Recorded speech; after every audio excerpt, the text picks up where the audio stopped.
Blog Talk Radio.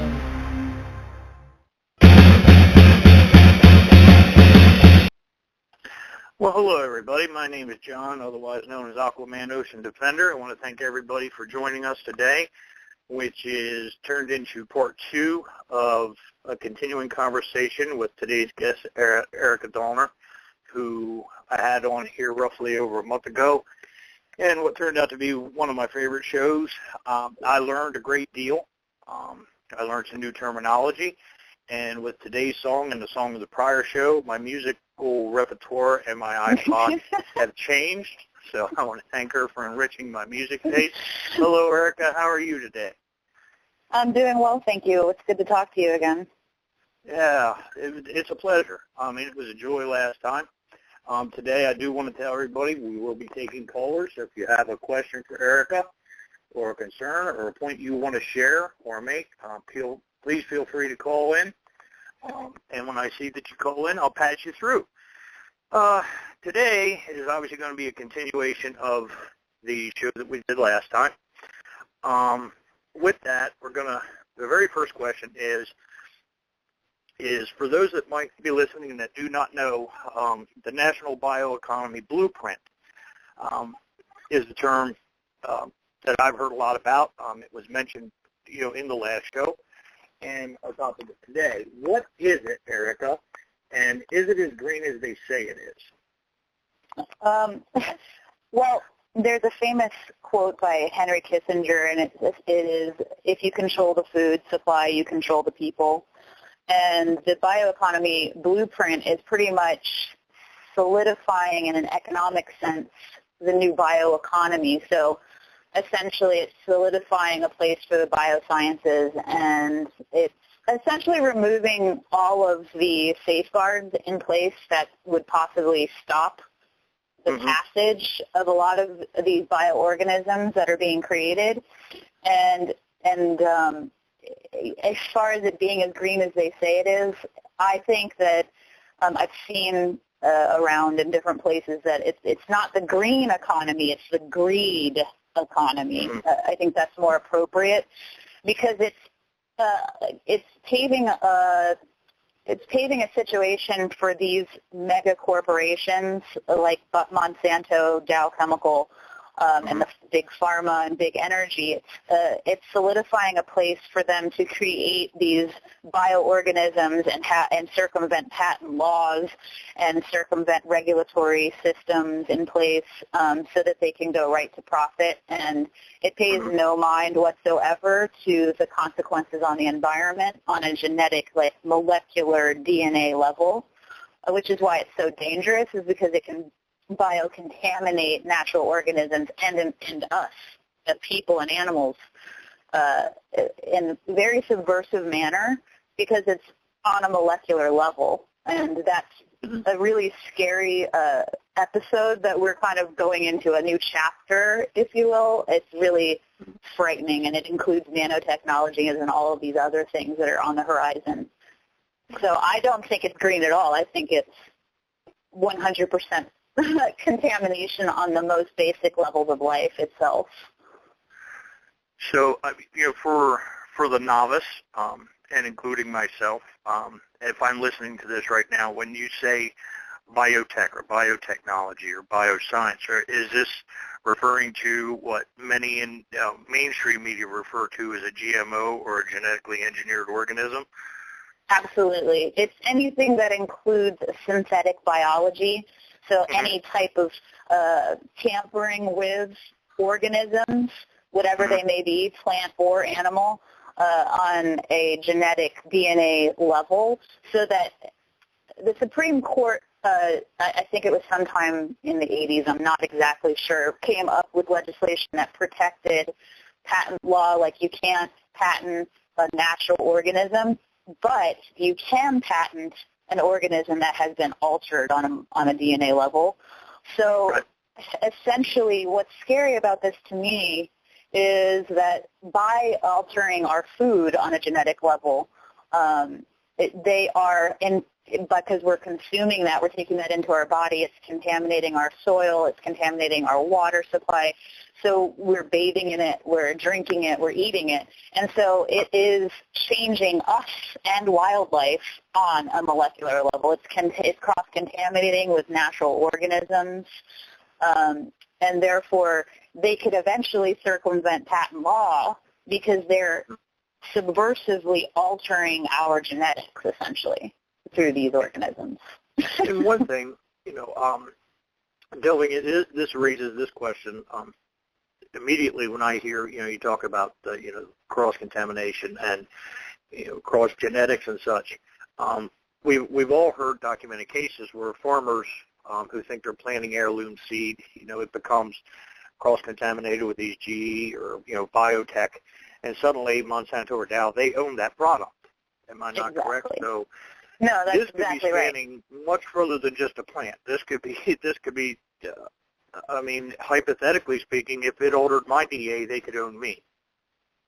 Exactly. Or if just by consuming their products, they inadvertently alter genetics, they could be using that in a legal they could set a legal precedent to say that they now own humans or your offspring on a patent level because they haven't done this yet, but I see this as being a potential circumvention of patent law. Gee, that's a scary concept if you think about it. And, this could be, you hear people talk about microchips. Well, who cares about microchips if they can legally own you? What rights would you have at that point? If you look at nanotechnology, they've already created organisms that they are merging computer with organisms. So they are merging together now natural life, natural cells with computer-generated cells, and they are developing into new organisms. And I believe it was a scientist, I can't remember who it was, but when they first did this about 10 years ago, the scientist who was in charge of it said that through this experiment of merging computer programmed genetics into a natural organism proves that the mystery of life is not so mysterious, he said. But except for the fact that it's now verging into a sort of psychopathic hubris, because when you say something like that, because you have no idea what will become of that computer-generated organism once you let it out into the environment. And that's where the problem for me comes in, because we're not in control like we think we are, and that's where the psychopathic hubris is so dangerous. Yes, I could not agree more. Another thing is, with the sales pitch that they throw, the general public through corporate, mass media and such, they do try to push this off as a job creator, as a green way to go. But it's not really green, as you stated, and it will have negative impact on biodiversity. Is that a fair statement? Oh my God, it's beyond fair. It's absolutely correct. It's allowing them, the most dangerous corporations on earth, like Monsanto, which Monsanto already owns huge numbers, like something over 70% of the entire world's collection of seeds. So it's allowing them to use patent loophole laws to monopolize all of our daily essentials of life. And that's really scary because these are the worst principled corporations on earth.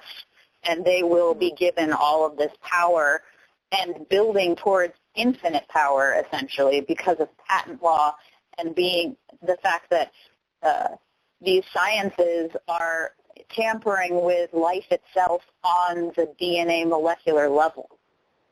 Right. Pretty subversive stuff. You can't get much more subversive than that.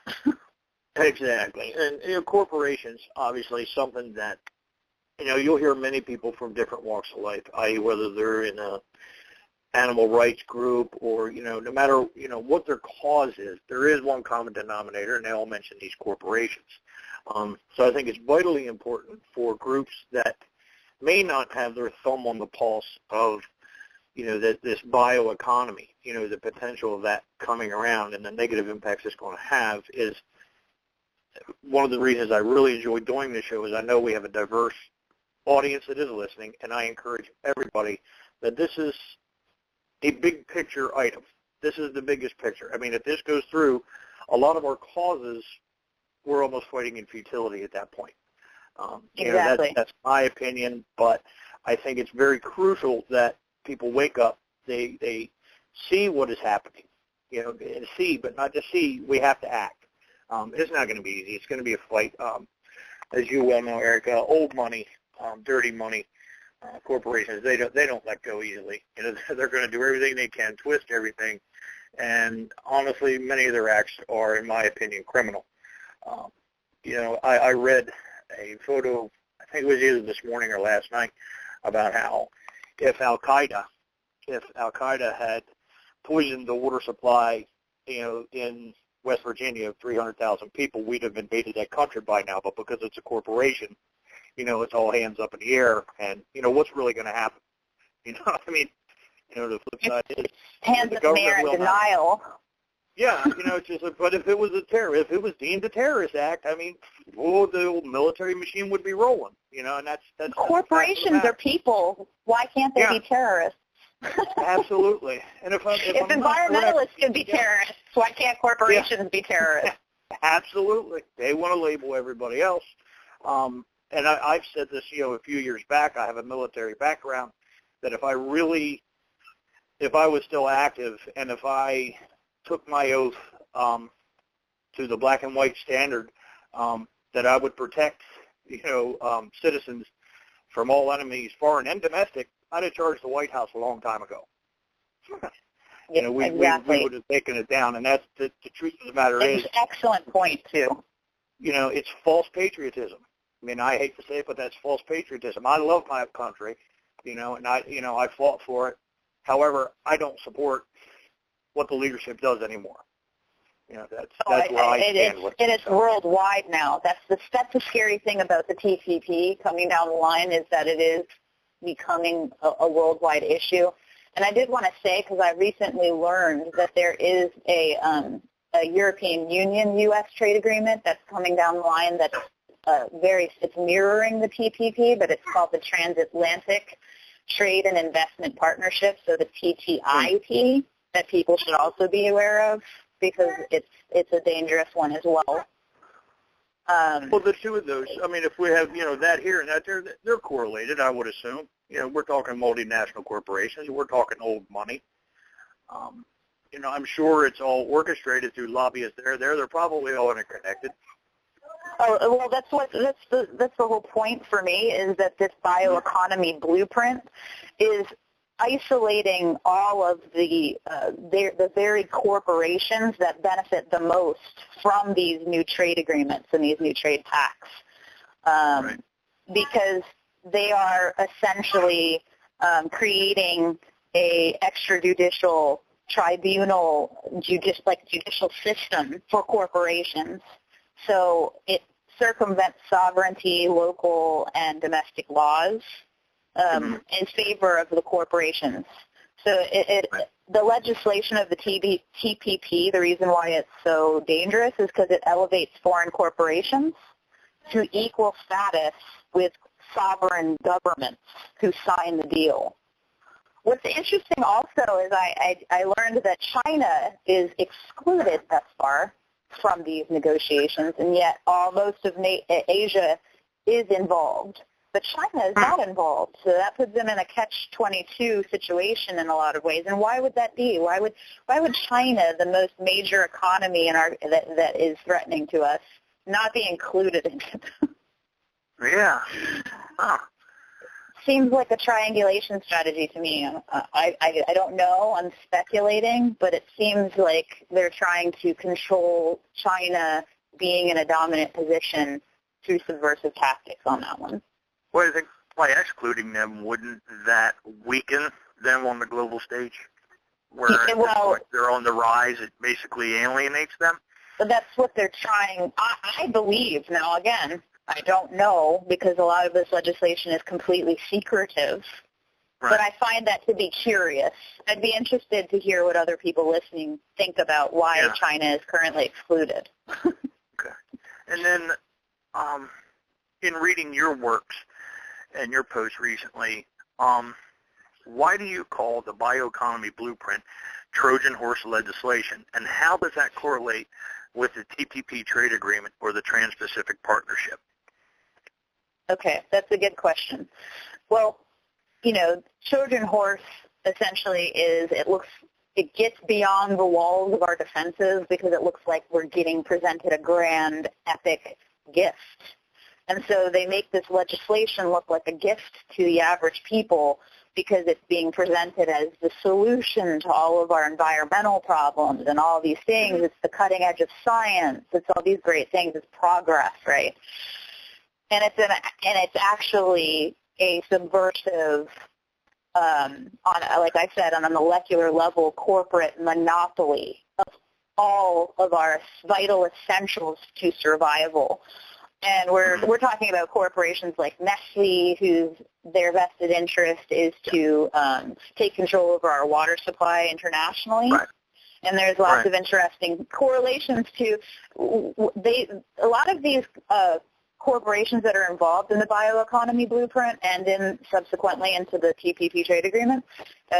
They're all cross-patenting with one another on top of buying out all of the smaller companies and organizations down the line, even buying out university research programs, like supposed to be independent scientific research that are supposed to check and balance these industries. They're being bought out by these industries. So they make it look like there's hundreds of different companies that are working separately from one another, but in reality they're all owned by the larger corporate umbrella, and so they're all consequently controlled by that corporate umbrella like Monsanto. This is how Monsanto has been able to monopolize the agricultural and biochemical industry thus far. And now the biochemical giants and the pharmaceuticals and the energy industries like, gas fracking, oil, and all of that, they're cross-patenting. Like they're creating for instance, I mentioned this in our last show, they're creating an algae fuel.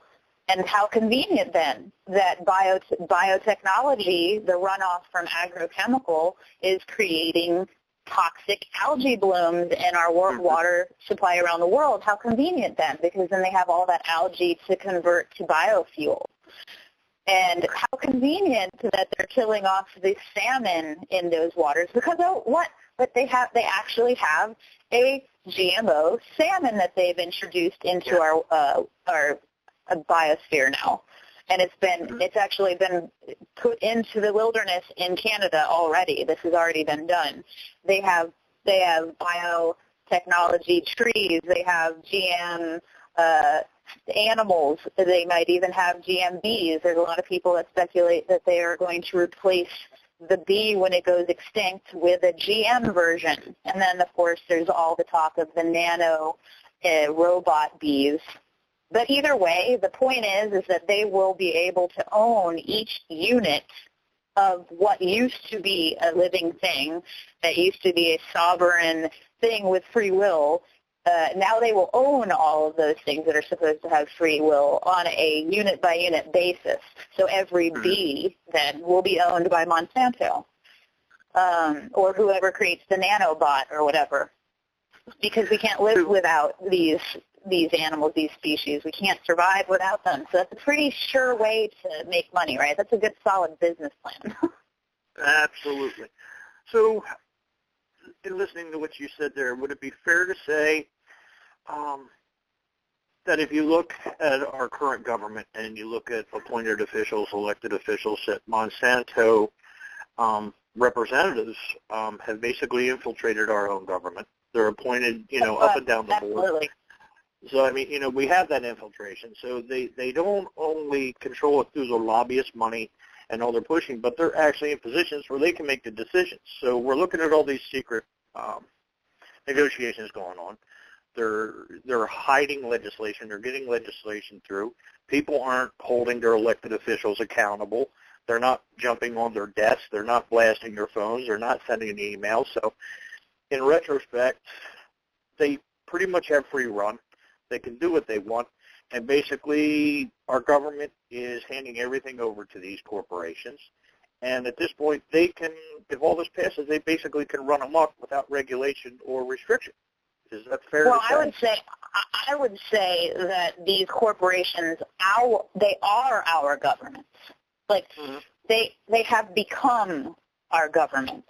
Because the Supreme Court siding with the patent bully Monsanto this past week, they're notoriously known for bullying people with patent law because of the cross-contamination we were talking about earlier, like organic farmers, heirloom farmers, trying to grow their crops, the wind or birds or animals cross-contaminate with a GM species just by happenstance. It happens all the time.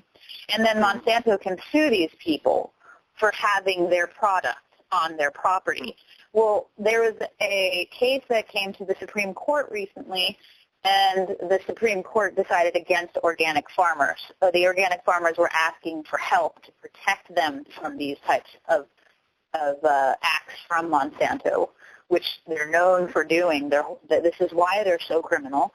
And the Supreme Court is obviously corrupt because they again and again and again, I mean, Clarence Thomas is known to have been a former attorney of Monsanto. And again, the Supreme Court of the land is proving that they always side with these huge corporations. They don't side with the average person anymore. This is now a long-standing precedent that's been proving itself again and again with every case that comes before these courts. So I would say, and then I would also say that the NSA spying is a big deal because if you can spy on Supreme Court justices and judges all down the line, lawyers, all kinds of CEOs, government officials, you can spy on all of these people, then essentially you can control all of these people with their personal lives and different things in order to make them do what you want to do. And so then who's in control of the spying becomes the issue then. But I contend to say that NSA spying is helping all of these monopolies take place on an international level because it allows them to know their enemy and their opposition before it even has a chance to manifest. And they would need things like the NDAA lawsuit, which is the indefinite detention lawsuit that I work with, in order to detain or have access to have rights to detain people that are threats to the agendas. So these things, all of these things interconnect in how seriously effective these corporations have hijacked governments on an international playing field. And that's scary to me.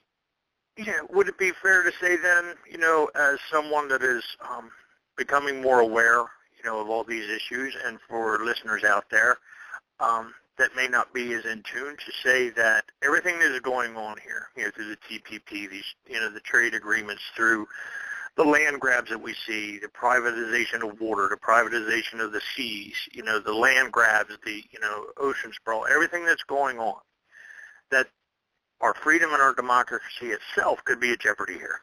Yes, I would say that the freedom of we're talking about money control through using vital essentials to life, like you control the food, you control the people, you control the water, you control the people, you control the pollution, you control the people and people's illnesses, and consequently who benefits from that, pharmaceuticals. So all of these corporations inside of what I call the Trojan horse legislation of the Bioeconomy Blueprint, they're all interconnected in what they're gaining. And it's a very small group of people, essentially, that will have ultimate control over the masses of people, whether they live or die, whether they get medical help whether or not they have even access to clean water, because by polluting the water, then they control the purification of water, the distribution of water.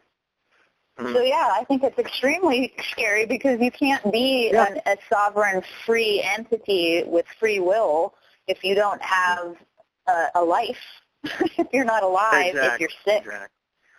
You bring up, you just brought up the point about, about them potentially, deliberately polluting the water. In 2010, with the Deepwater Horizon incident in the Gulf, I did a series of radio shows, and radio partner of mine, Andrew Brewer, we went down kind of a dark path, but we said it, and I know other people have said it, is I do not put it past any of these corporations or our own government to stage these kind of events. I think in the long run it ends up benefiting the corporate monopolies and the multinationals. And I don't know how you feel about that, but I believe some of these things may be orchestrated. I can't put my thumb on it, but I don't think it's all I can't say that as an absolute statement, but it sure seems that the evidence is pointing that direction. Like some people say, there's conspiracy theory, and then as you continue to collect data supporting your theory, it at some point has to become factual. So what is the line, and when is it drawn?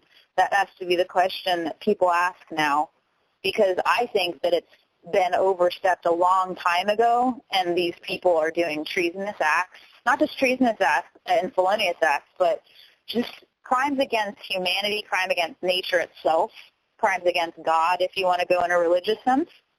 Because they are, whether or not it's psychopathic in the clinical psychological sense, that these are literal psychopaths that the controls, or whether it is the nature of a corporate state, because corporations are only about the bottom line. They are only about profiting.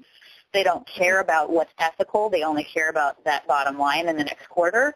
So in that sense, they become psychopathic, even though they've made corporations people. Well, those corporations can't be anything but psychopaths, regardless of whether individual CEOs or individual legislators are themselves psychopathic. But this is a hubris that's new because it is taking control on a profit level, on such a subversive level that it's not a surprise that people don't know this is happening, because it's on a microscopic level. You can't know that this is happening. You can't. The food looks like a normal apple. The food looks normal. This looks like a normal piece of fish that you're buying at the store, but it's on a molecular level, it's not. So what's that mean? What's that going to do?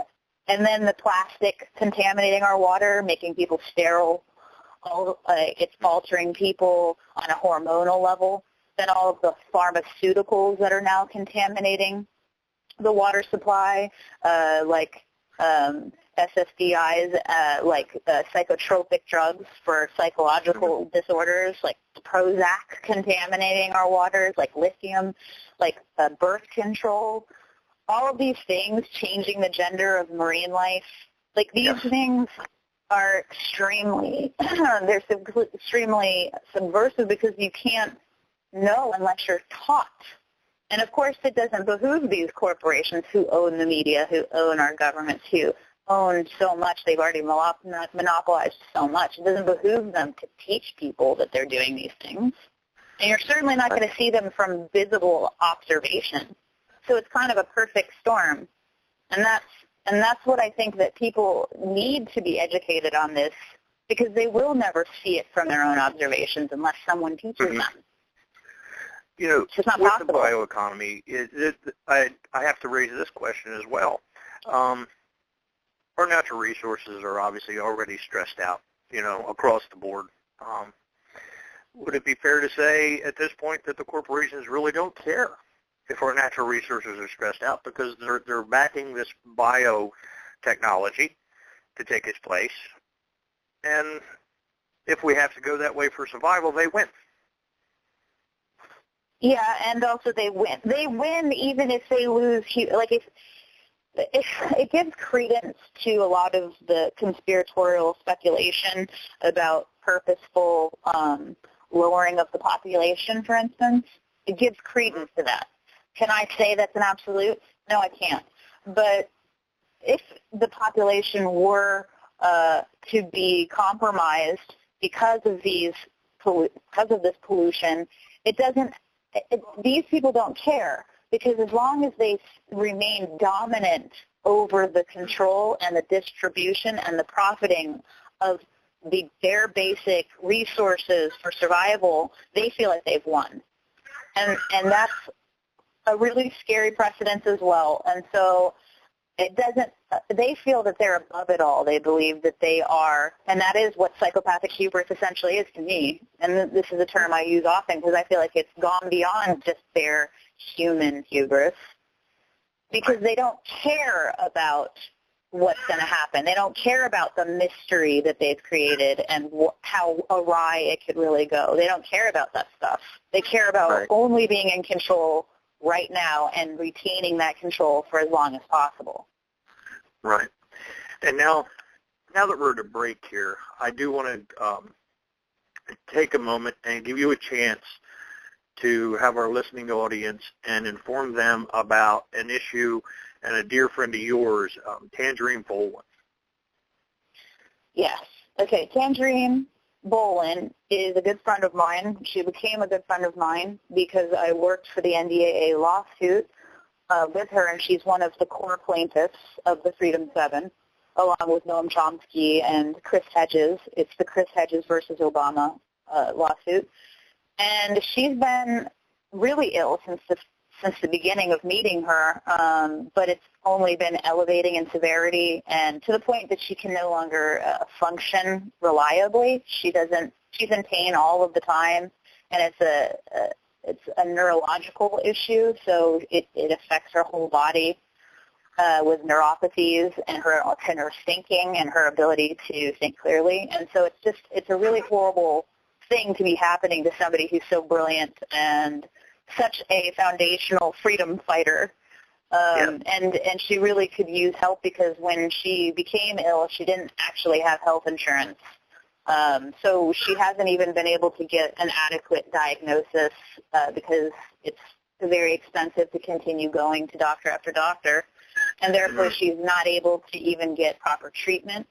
And so we're doing a fundraiser for her, which I've been posting around for people to see. And it's Fundly. It's FUNDly.com/team/tangerine.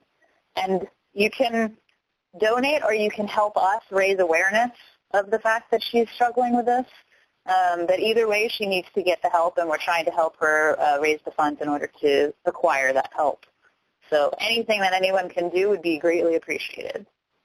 That's awesome. And Hannah shared the links for the Tangerine Bolin Facebook page and for the Fundly. So thank you for posting those links in the chat room.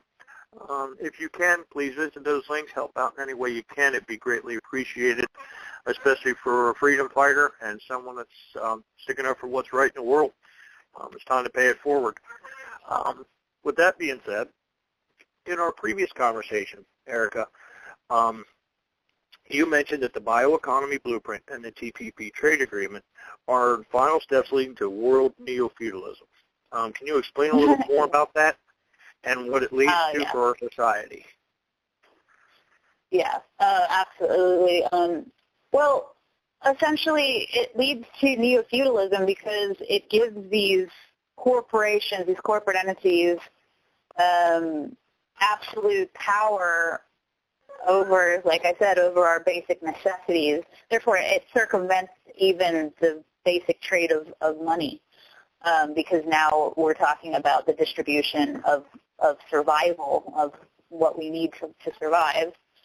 And it's the TPP Trade Agreement is creating these extrajudicial corporate tribunal courts that, like I said, elevate them to the powers of sovereign law. So, for instance, let's just say that Monsanto contaminates an entire region with biochemical, and people are getting cancer, people are getting sick. So that region wants to sue Monsanto. Well, now that with the TPP in place, they can sue the people for defamation of character, and then the way that they win is through getting paid out in tax dollars for potential loss, mind you, not actual loss of profits, potential loss of profits. And so it creates, it makes it impossible essentially for workers' rights. So, for instance, if the workers for Monsanto decide they aren't getting paid well, their benefits are inadequate, they don't have health care, they can't really unionize to protect themselves and do a class action suit to protect themselves, because all of that will be looked at as a threat to profiting. And through the TPP Trade Agreement, they can then take it to a foreign tribunal situation where corporate lawyers are now judges and circumvent domestic laws and protections and workers' rights and even just organismic rights, and always pay out in favor of the corporation. And so that puts people into a very serf-like position. They have no control. They have no power. They have no ability to gain power or even safety in their working situations. And so it reduces people down to a very, very low point, the masses, down to pretty much a slave situation. And it gives them, the corporate overlords, ultimate power. So to me, this should be stuff that everybody is very concerned with and they need to become aware of, because it's been put towards fast track through Congress just this past week on the 9th. So that's something that if we can stop the fast track, that'll be step one. But with Congress being overtaken, it's hard to know. So it's going to be interesting to see how this plays out, because their powers, their tentacles have gotten a lot of progress with their agenda, and we're coming into this in a very advanced state. So I'll be interested to see what happens. But essentially, that's how I see them becoming a state of neo-feudalism, is because they'll have such ultimate authority on an international scale if the TPP Trade Agreement passes. Right. And that can't happen. We can't let that happen. Agreed. People, NAFTA. I've heard of this referred to as NAFTA on steroids. Yeah. NAFTA really didn't help our job market, and in my opinion, I don't think we're worse off than we were before. Our economy horribly. Yeah. Is this just going to escalate that and keep the snowball rolling? Because obviously it's not green, and obviously it's not going to be good for the economy in the long run. Like I said, I'm a novice here, and I'm just throwing this out there. But what I'm seeing is, if it's NAFTA on steroids, this isn't going to bode well for the American job market either. Well, it'll go well for the corporations. Right. The corporations will be very, very happy. Their economy and their pocketbook will be very fat and very, very happy, because they will finally have ultimate control like they want. But for average people, this is a nightmare. Anyone who would see this would find it to be completely appalling. So if anybody who would read the legislation would find it to be appalling from the perspective of an average business owner or an average person, because it takes away your right to be an entrepreneur. Because if they say that your enterprise is threatening theirs, they could sue you. From what I'm seeing, that's what it looks like to me. So it's almost like at this point, it gives them the ultimate authority. It's almost like the ultimate slap suit. They can bury you. I mean, they can just bury you for opposing them. Yeah, well, because we have no rights as far as the biosphere's balance. There's no rights. You can't defend anything because they want ultimate authority on tapping the resources, whether it be gas through fracking or deep ocean drilling or mountain topping for coal, or just water control. I mean, there's been I read this article a couple weeks ago, actually, that's pretty interesting and mysterious. about how the Great Lakes, the water supply, has been just vanishing, and it doesn't correlate with the weather patterns. It doesn't make sense. And so the water is essentially disappearing. And they were saying that it looks like Obama has been exporting our water to China and other nations, which to me is a treasonous act.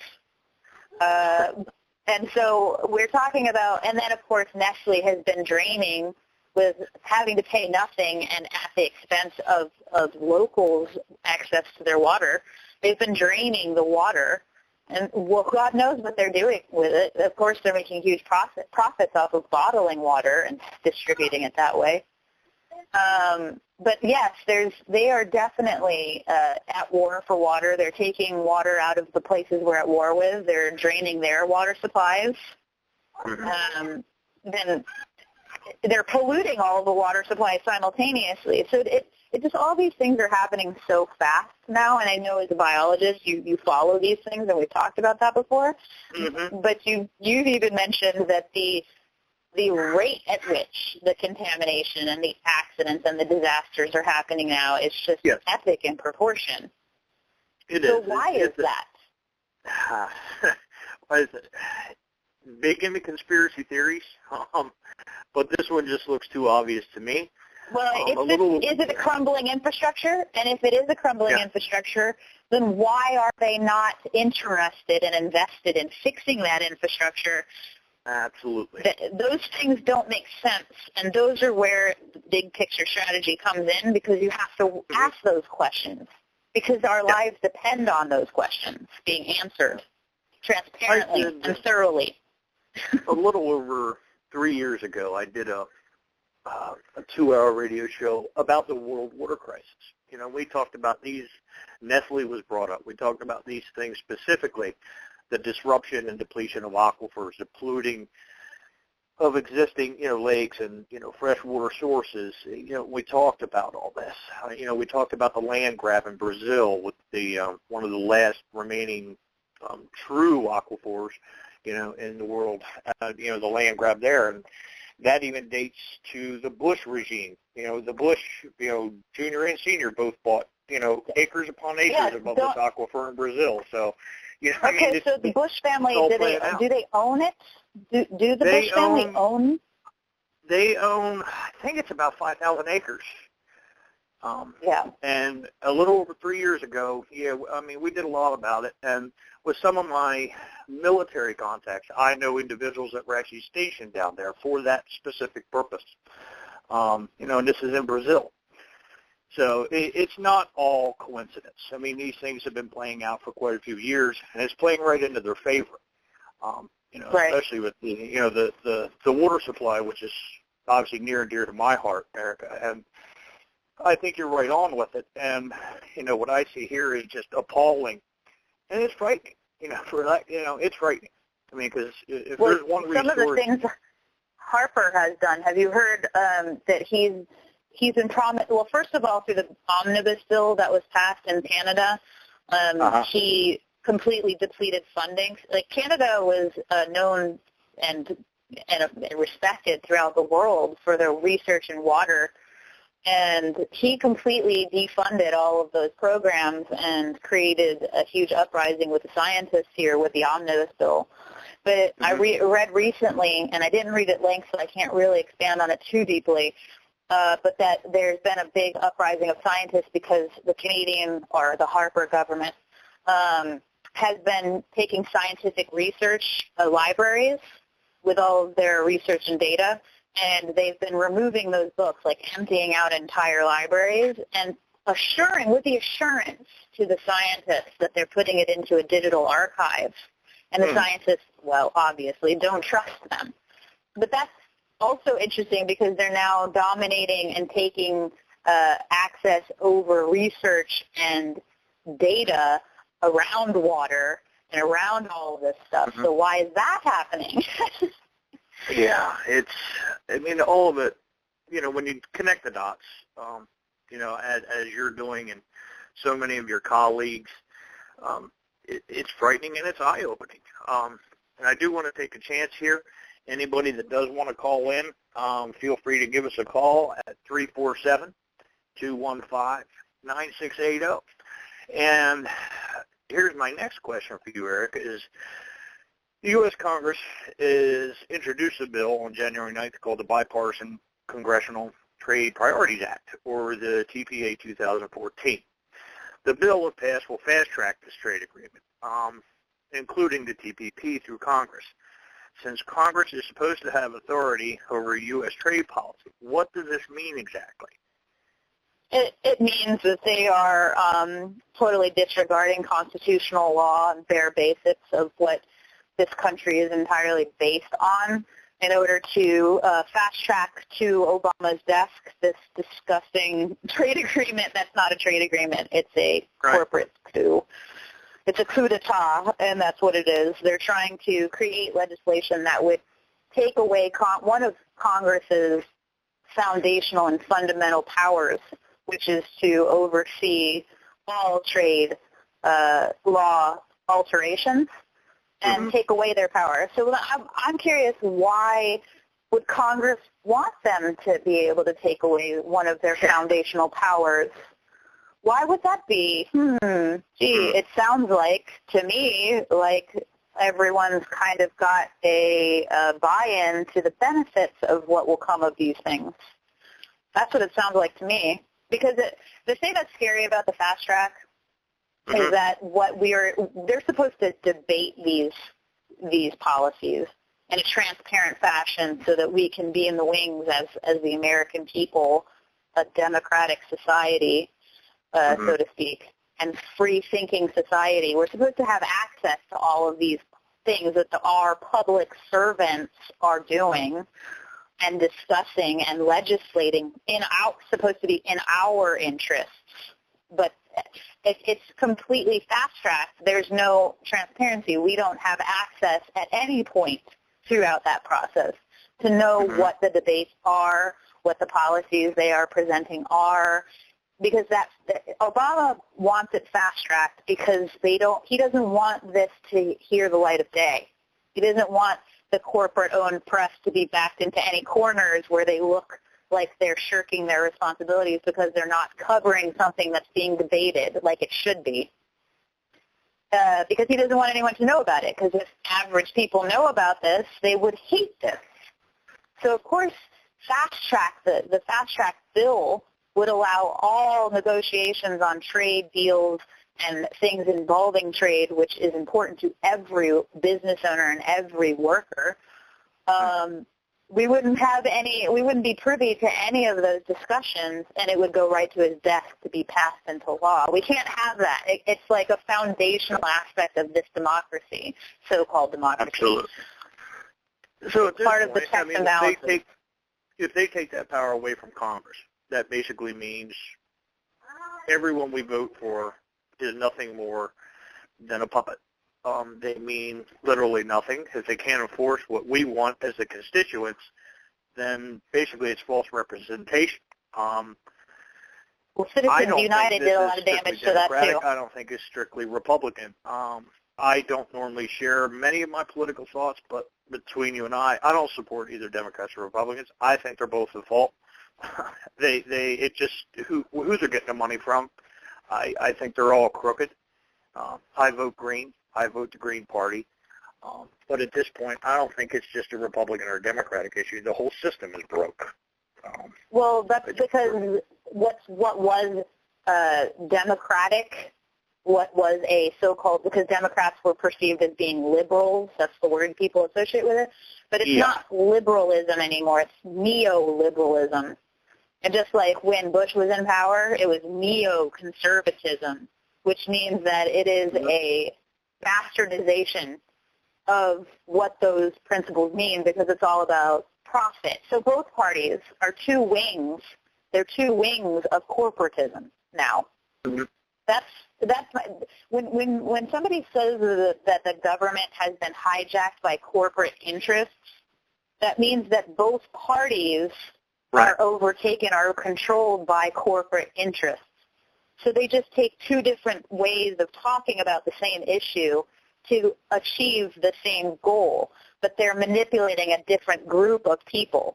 Like Obama is so effective at doing these things because of his rhetoric. He's one of the best public speakers, or some people call him a silver tongue, that we've ever had, because he's so good at convincing the more intellectual, the more educated groups of our society into following these corporate-run interests into law, making them law.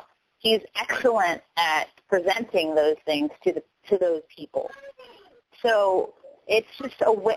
To me, the parties have just become, how is my rhetoric going to be portrayed? How am I going to deliver the same statement in order to appeal to my base? And so I don't think they have anything to do with Democrats or Republicans anymore at all. Well, I think you're spot on, and I agree, because I believe the parties keep us divided. You know, you get people that, this group of people, and if you look at the voting here in the country over the past years, it's split. So they keep us divided. They keep us divided. I think that's by design. Well, they keep us debating trivial things like immigration or gay rights or things that don't seem trivial because they're hot-button issues, they're wedge issues, they're things that keep people at odds with one another, like talking incessantly on the news about immigration rights and gay rights and religious, evangelicals and what they're doing, and hate crimes and racism and things that keep the average people divided and at odds with one another, so they don't actually look up to see the big problem, which is the very few the oligarchs that have taken control, we're all in a common playing field when we look at it that way. It's us against them. There is an us, and there is a them. But if you keep the us divided, which is interesting, we're the United States, the U.S., the us. That's the whole point of us, is United States. And we're divided on purpose, because united we can stop these people because there's so few of them. And we are totally divided on wedge issues intentionally. So it's interesting how they've used the team division, just having a two-party system, because people psychologically are very team-oriented, and they pick one and they stick with it and they're loyal. And it's not rational anymore. Yeah, you're exactly right. And here's one. I have to bring this up. Everything I've heard, from the last show till now, we hear about the corporations, these multinationals, and what they're doing, and the infiltration of government and their control of government. There's a group out there, and I have to ask your opinion about this because I value I almost what can you guess think what you're about gonna these say. things, and I have to bring up the Bilderberg Group. Okay. Are they the ones pulling the strings, in your humble opinion? Well, let's think. Okay, yes, this is another conspiratorial hot button, and I don't even want to slide into the Illuminati talk and stuff like that, because I feel, I'll say this as a side note, I just feel like the Illuminati isn't way off course in a lot of, if you look at the intricacies of what they're saying, but the mere fact that Illuminati is a very Christian-centric philosophy doesn't make it globally inclusive. So I'll just say that. But as far as the Bilderberg is concerned, yes, I do believe that big banking is colluding. Absolutely. They have been colluding for a very long time. It's pretty much no question. And like I said, as economic markets and like the dollar, for instance, the power of the American dollar being the international world trade currency, is now it's vulnerable, it's weak because we've weakened it so much. It behooves them to find a new way to retain control, especially with the BRIC, the BRIC nations, including China. The economies in surplus are trying to form a way of circumventing our current control over the world economies, which would totally damage the power of the American dollar. And so them colluding in private makes sense about wanting to change things over to a bioeconomy. That makes sense because then the currency becomes molecular. and much more complicated for average people to even traverse in any way. And so therefore they can contain and control everything because average people could never understand it. Average people don't want to understand it, and quite frankly, we shouldn't understand it because we should respect Mother Earth. We should respect nature and respect that we are not above nature. We should not try to take control of it and think that we can dominate our very creator, whether you're religious or not. I just think that that's insane to think that you can outdo what created us in the first place. I mean, we're messing with I don't know. I mean, when you're messing with nature itself, that's dangerous territory. And the banks have every reason in the world to feel scared about their current position of power. And this is, I think they feel, I'm again speculating, but they feel that this is their way to continue to be in power. Because people are figuring it out. People are figuring out the monetary aspect. Exactly. People are figuring out the international economies and globalism and all of these things and why they aren't good for average people. People are figuring that out. People are figuring out that the weather is changing and that, you know, our interaction with our natural environment is something we need to respect and pay attention to. People are figuring those things out. And so in order to retain power in an enlightened society that's becoming more aware of our interconnection with everything, to go smaller, go micro level, so people can't see what's going on literally. So that's the old adage, out of sight, out of mind. You know, it's out of sight, out of mind. You know, and exactly. You know, we are part of the ecosystem. We're part of the natural cycles. We're part of it, and we have to come to the understanding, which many of us have, that we're part of it. We're not the masters of it. Problem of manipulation and such. We've already caused enough damage. They just think that they have control over it. Yeah, it's absolutely ludicrous. That being said, Airika, what advice would you give to the first-time listener today? You know, someone is probably sitting there scratching their head right now, going, "Holy crap! You know, I might as well just go jump off a cliff." You know, we don't want people to become so frustrated that they're afraid to act. You know, I would hope when they hear these things, it encourages them to act. I hope so, too. We have to do more than be aware. You have to act. Each of us has to act. Absolutely. So what would be your advice to that one person that's sitting there that, you know, we could turn them, you know, turn that light switch on? You know, what would you tell them? Well, first I would say that it's time for people to acknowledge that the urgency of the situation is now. It is not something that's going to be in our grandchildren's life sometime down the line, that they're going to have to worry about these horrible things. Thank God. It's not going to be in my lifetime. It is in our lifetime. It's happening right now. So to take these things seriously right now and engage right now. Change can come quickly, but not if you aren't participating. And that's why that's why this has gotten so advanced, is because people have become very complacent and their goals have been shifted, I believe, intentionally. But I would just say it's time to wake up. It's time to get out of bed. It's time to join together in non-internet realms, but face-to-face realms with people, because there are people that are doing things about this. There are people that are actively organizing around these things. Find out who they are. Find out if there are any in your region. Go to a meeting. Meet up with these people. Make connections.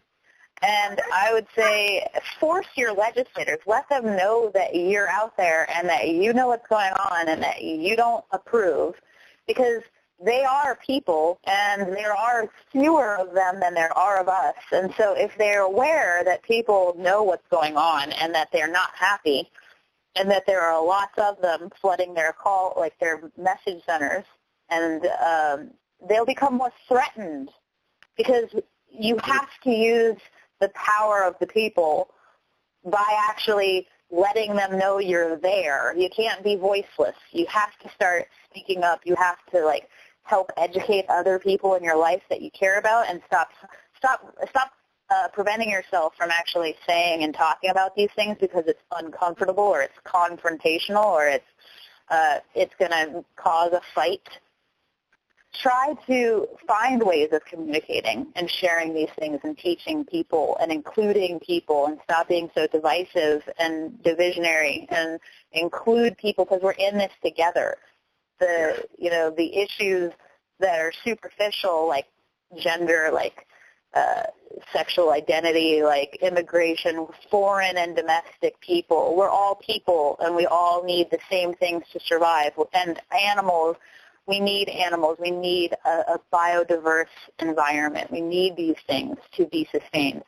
People need to re-engage with our interconnectedness, with our source planet. And people need to wake up to that. The more that we wake up to that, it'll be a domino effect. It'll be a critical, it'll be a, what is it called, supersaturation point, which is a really interesting thing for anybody. You should definitely YouTube supersaturation. It's cool to look at. But essentially, the more people that glom onto an idea and join together with others on these ideas, the more that it becomes a critical force, a critical mass, and it can shift things in a different direction. But not if you keep procrastinating, and not if you avoid actually making that step to go to an actual physical meeting and meeting with people who are doing things along these agendas, and calling your representatives and letting them know that you are not happy with the direction of things. You have to speak up. You have to let yourself be heard.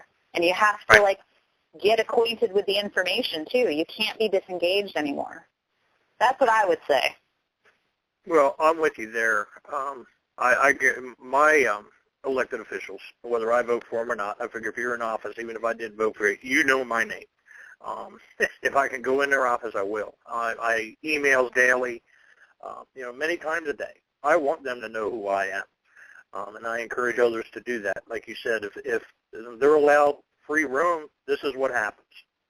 When you hold them accountable. And that's why whistleblowers and people that become iconic because they are freedom fighters, they become people like Martin Luther King and John Lennon, and these people that rise as leadership, they become identified in their simple isolation.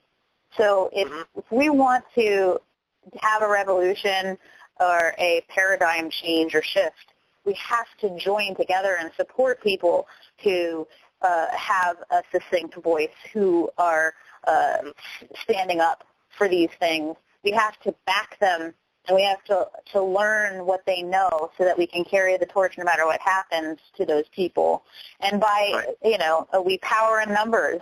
And a school of fish, the reason that the school of fish works is because larger predator animals can't get everybody when there's a large group. You've got to understand that there is power in numbers, and that the people who are causing the damage right now are tyrants, and the tree of liberty needs to be watered occasionally with the blood of patriots and the blood of tyrants. That's a famous quote from a founding father for a reason. You have to be able to put yourself on the line one way or another, because inevitably if you don't, or if you do, the end consequence will be the same. But what do you want the long-term outcome to be really has to be the question. Do we care about our children's future? Do we care about there being wildlife and animals that have territories to live in? Do we care about there being rainforests? Do we care about there being clean water? If so, the problem is now we've got, somewhere around 2% rainforest and virgin forest left on the planet. Our major species like elephants, lions, rhinoceros, tigers, major whales, major species are disappearing. I mean, we're seeing this, like we said last time, the starfish are emulsifying. Sardines are gone. Oysters are collapsing. These things are happening now. Our coral reef is collapsing. People don't know, but the coral reef is responsible for what? It's like 60 to 70% of our oxygen. Right. So one without of the coral the reef, most alarming things right now, one of the statistics, is the status and the population of zooplankton. Because I got, bad news for a lot of people. That's the base of the food chain. And it's in jeopardy. I mean, there's documented reports, there's scientific studies, they're out there. the numbers are dwindling. They're dwindling because acidification, warming, the chemical soup. I mean, the list of pollutants in our waters right now is just about endless. It's astronomical. And if that plankton goes, we're in a world of crap. We're in trouble. You know, people, they may not want to grasp that, but it's going to collapse. Because you're bringing this up, I was curious. I read something a while back about there being more particulates of plastic than there is plankton. Is that true? Yeah. That was a scientific study done, and there was more microbeads of plastic in the ocean than there was plankton. Yeah, something's not good about that. I would say. Absolutely. It's the number, and, you know, the ocean, I go back to there's a Smirnoff vodka commercial of all things that I'll actually share it on my Facebook page here as this show, but it was one of the best commercials I've ever seen that had an ecological message, and I don't think they meant for it. It was about distilling, and what it is there's a boat captain sitting on the water, and suddenly the ocean starts regurgitating all the man-made pollutants for over the years. The ocean is filtering itself, and it's unique. I mean, like you see these old statues and stuff, and you know, World War I planes and II and ships and everything regurgitated from the oceans, and it's about filtration. But when you watch this, I mean, it's only like a 30-second or 45-second thing, but it's powerful. You know what I mean? It's a vodka commercial, but I watched this years ago, and it's stuck with me, and it's just one of those things. Our impact on the global ecosystem is beyond criminal at this point. It's just humanity's impact is just terrible. And you know, there's no acknowledgement. Yeah. Well, the oceans a lot of time, you know, until recently, I'd have to say the tide has turned for that, especially in the past decade. But prior to that, the oceans, it was out of sight, out of mind. I mean, they dumped radioactive waste, chemical munitions. Absolutely. You know, DDT, they just dump. It was out of sight, out of mind. Well, it's coming home to roost. You know, these things weren't permanent fixes. And now we're seeing the ramifications of our own actions. And you brought up another really important point. You and I have talked about this before. I think it's very important for us, no matter what your major cause is, whether you're an advocate for, an activist, whatever your main focus is, I encourage each and every one of you to reach out of your comfort zone.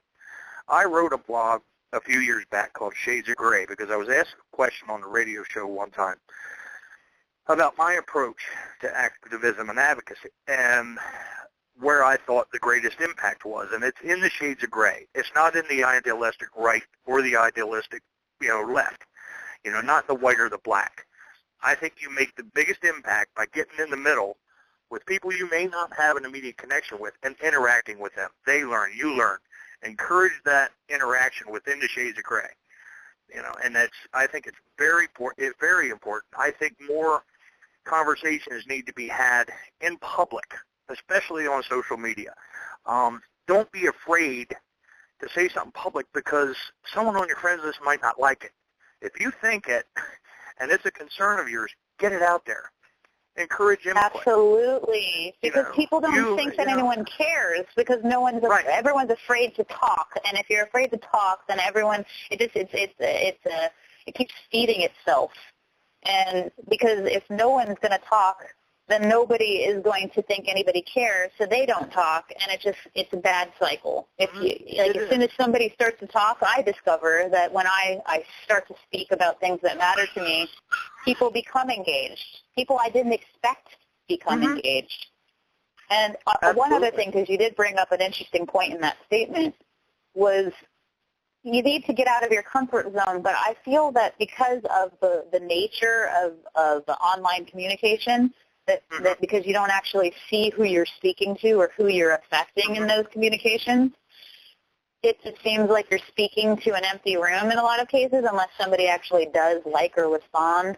But also, like when you get into online debates, you can be a lot more, the level of vitriol is a lot higher because you don't actually see a human's body language reactions and have any empathy for that person's feelings or their response to how you're framing an argument, for instance, and seeing if they're even whether you've turned them off or whether that you're bringing them into the fold and they understand where you're coming from and you're actually making a connection.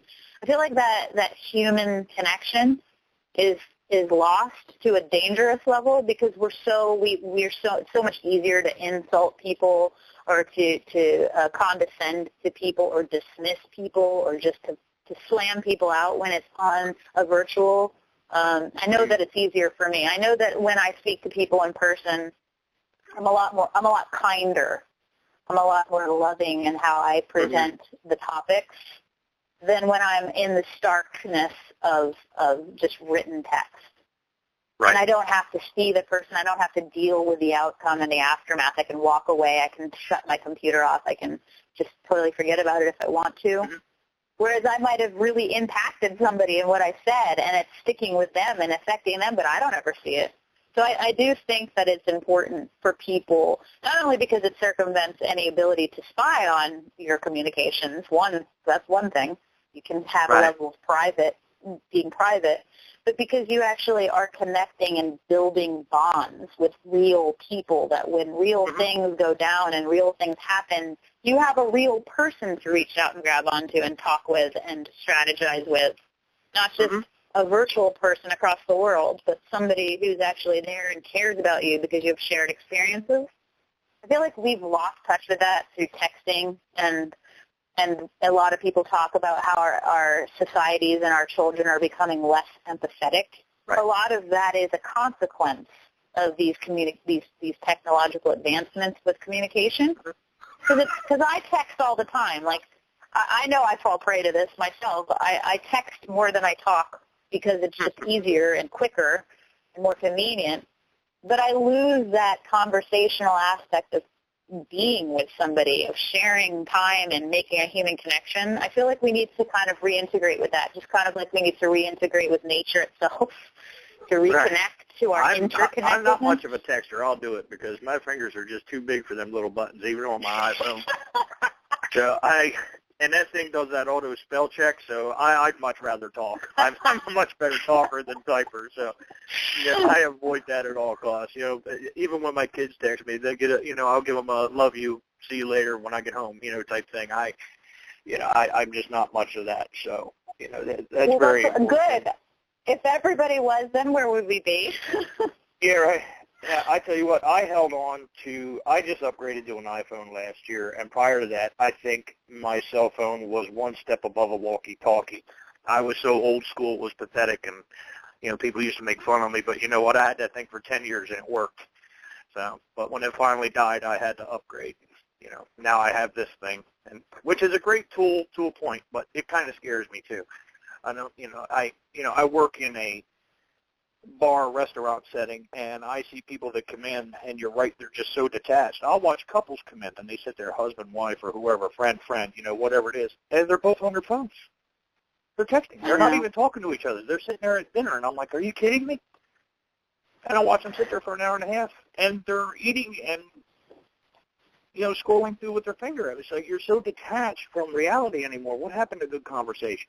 So, and I watch families come in with kids, and they all whip out their iPads or their phones, and the parents are sitting there talking, and the kids are just doing their thing. That makes me sad, but it also makes me think of this meme I saw yesterday or the day before, where it said something along the lines of, you can fall in love in a day, you can, make a connection that changes your life in a day, you can, get the job of your dreams in a day. A lot can happen foundationally. Changing things can happen in a day. We can do these changes quickly. You can change your life in a day. You can make a decision and like you said, go out of your comfort zone, show up to something you wouldn't normally show up to, do something you would never or makes you very uncomfortable. I find in my life, one thing that I've tried to do, even with doing like this show with you, for instance, I have extreme performance anxieties. I've declined on doing countless opportunities with TV interviews and radio and just live speaking opportunities because I have this anxiety. But then I can attest to that. It took me over a year to get you to do this. I know, exactly. Yeah. Well, the thing is that I recognized that. I recognized that, And I realized, okay, this is a real problem because it's stunting my ability to really make a difference, and I care. I want to make a difference. So the only way to do that is to confront the thing that scares you the most and to do it, to take that step. Like if I'm having anxiety that I'm going to frame a question wrong, or I'm going to answer something and look stupid or look ill-informed, or we need to give people the opportunity to be learning at their own pace and to come, like, we're not all designed to be the same person. We're not all designed to care about the same things in the same way. Yes. And so everybody brings something unique to the table as long as we give them the opportunity to learn and give them the opportunity to be included and to feel like they have a place and that they matter. And that's something that we've gotten so way out from in the competitive nature of our society, where it's, and maybe this has something to do with overpopulation in a sense, but the competitiveness causes people to just attack and undermine and try to make people look stupid or not rise up people who are true creatives and people who are visionaries and unique thinkers because they threaten us, they threaten our comfort zones. Well, our comfort zones need to be threatened.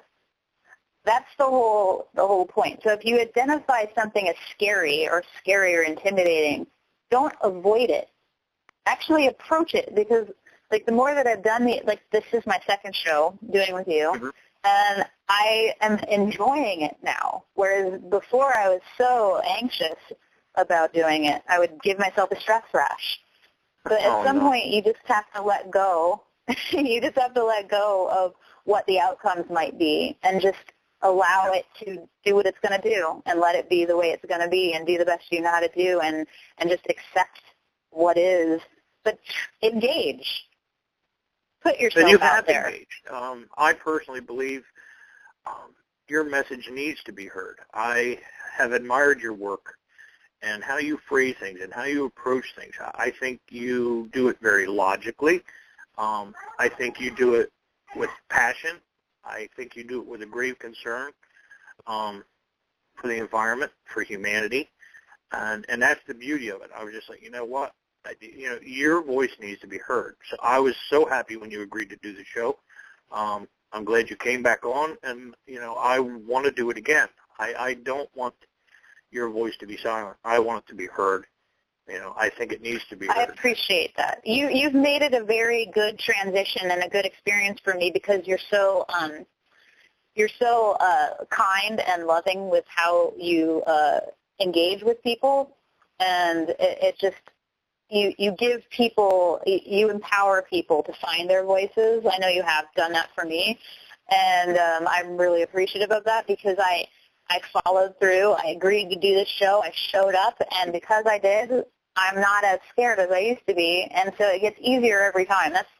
I guess that's the moral of the story for anyone who's listening, is that you got to confront your fears, whether it's social anxiety, whether it's performance anxiety, whether it's just that you feel that you aren't smart enough or you aren't informed enough, or you don't deserve to have an opinion, because you do deserve to have an opinion. And if you don't know, then it's not a problem to ask questions. It's not a bad thing to admit you don't know.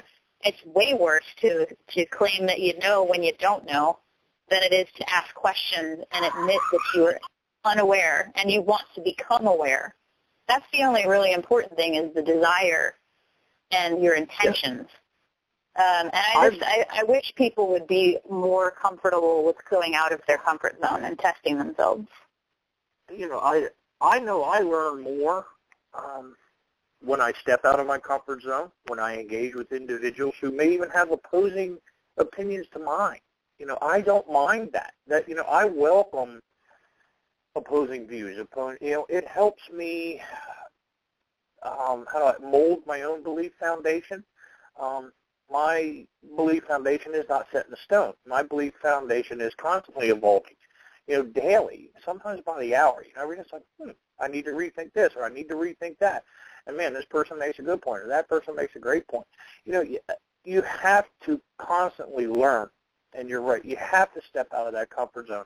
And you brought up another thing, about a cookie-cutter society.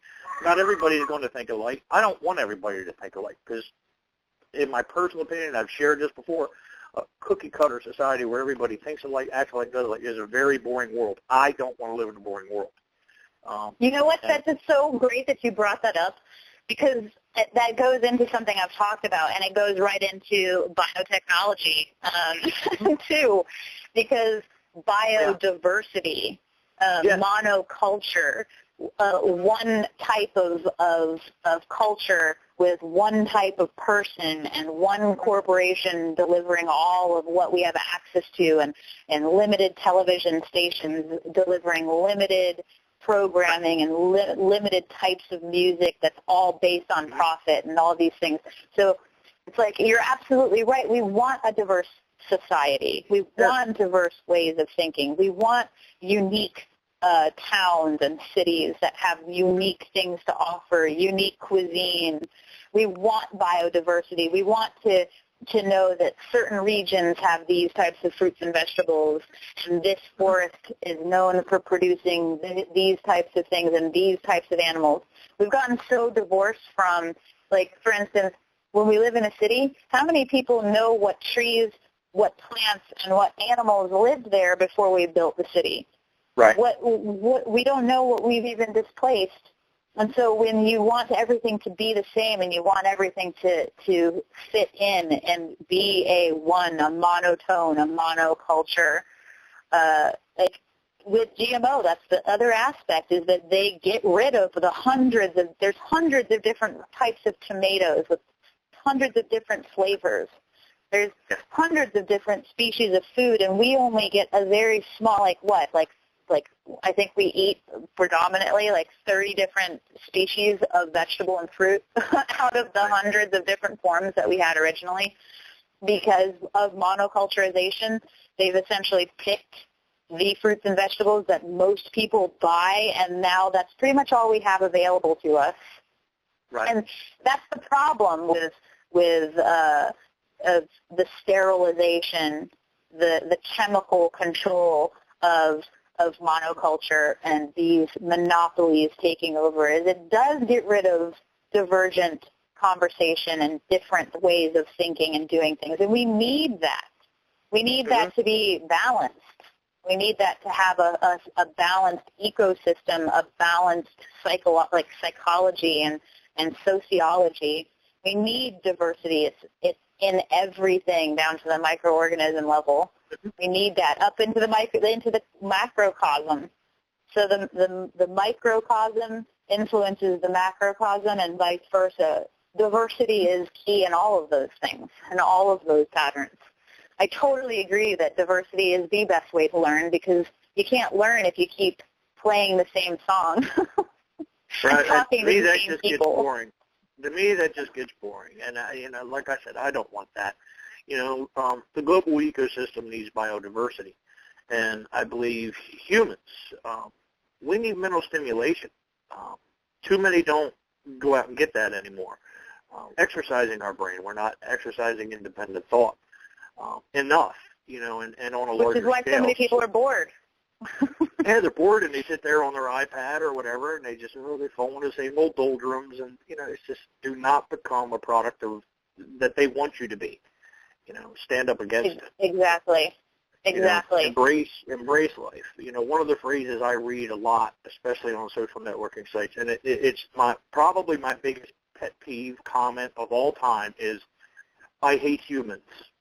Well, you are one. Or "I'm so embarrassed of the human race." Well, you're part of it, which means you're part of the problem. I don't hate being human. Do I agree with everything humans do? No. But am I going to condemn the whole race? But, I'm sure many of you out there have seen these comments, and it's like, are you kidding me? Are you kidding me? I'm not going to sit here and condemn, the entire race for the actions of a few. And they do that on a regular basis. Like you'll hear people, especially in the AR and, animal rights groups, where they condemn a whole country of China. Well, China has flaws. Well, so does the United States. And I'll be honest, I saw one of the most beautiful videos yesterday that I've seen in a long time about some children in China, over 2,000 of them that did a video and presented it to the government there, about protecting the pink dolphins in Hong Kong, And I'm sitting here going, yeah, you bash the whole country, but look at these 2,000 young individuals who are standing up and doing the right thing. So you still want to condemn that whole country? Come on now. Where's the humanity in that? There is no humanity because, again, it's division and it's working towards not looking at the real problem, which the real problem is the corporate overtake, which is the palm oil plantations that are clear-cutting the rainforest, the oil and gas that are polluting our water, the coal industry. These are industries, and they are small groups of people. And if you look at the animals being slaughtered and poached, think about the fact that that's a big problem that they're poaching these animals. These animals have always been killed by the native people, but there were so many of them before corporations came and land grabbed and overtook entire territories, entire countries, and displaced the native animals, the native plants and animals, and people even, for corporate interests. Now, if that hadn't happened, the fact that corporations literally own countries and have taken over entire biodiverse regions of the world for their resource potential, there's the problem. If you see a problem, don't blame individual people, because there aren't. I mean, unless it's a corporate person, I'll condone that. You can blame corporate people. Yeah, but you can blame yourself. You can blame yourself by not getting, not participating, and just pointing and blaming isn't doing anything. You've got to actually participate and say, well, like you said, I hate humans. Well, that's not a very helpful thing because you're condemning what you are. You're condemning yourself and therefore disempowering yourself and other people in that statement.